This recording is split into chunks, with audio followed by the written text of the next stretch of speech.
The question of the central Christian claim that Jesus is God become human is, of course, a fascinating one for any scientist, and very frequently people react with a certain amount of incredulity when they discover I believe this, and they say, how could you possibly believe in the 21st century as a scientist that Jesus was God?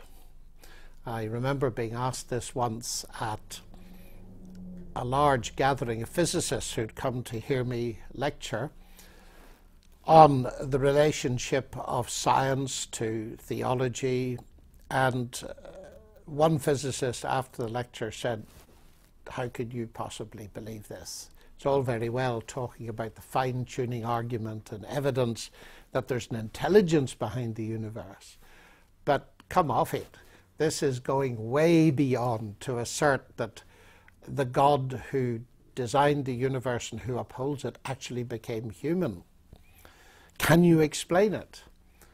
And I grinned and said, yes, but I want to ask you a question first. He said, that's fine. I said, my question's much simpler. It's this: what is consciousness? Oh, he said, we don't really know what consciousness is. Well, I said, okay, let's try something simpler and something that comes nearer to the realm of physics. What is energy? And he said, yes, well, energy is something we know a lot about. We can measure it, we can use it, and so on. We can convert it into different forms. I said, but that's not my question. My question is, what is it? He said, well, we don't really know. Well, I said, it's good to hear that, because at least it shows you agree with the Nobel Prize winner for physics, Richard Feynman, who said, nobody knows what energy is. Well, I said, you believe in these things, and yet you don't know what they are. Should I write you off as a physicist? He said, please don't. I said, of course I won't. But you get my point. I suspect you were about to write me off as an intelligent person because I believed in something which, if it's true, of course, is infinitely more sophisticated and complex than the things that we're just talking about. But it helps us into the whole question, because the reason you believe in consciousness and energy, even though you cannot understand very much about what they actually are, is because of their explanatory power.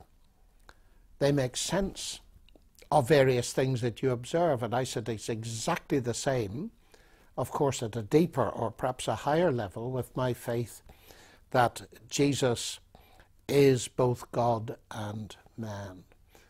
It's the only solution that makes sense. That he is a man is not difficult, of course, but it's that he is both God and man. And I believe that that makes sense of the evidence of his life, the uniqueness of his claim, which he backed up by showing that he possessed the attributes of God. And above all, I suppose the central thing that I find convincing is the fact that he rose from the dead. He's broken the death barrier. But of course, to go into those details is a completely separate argument.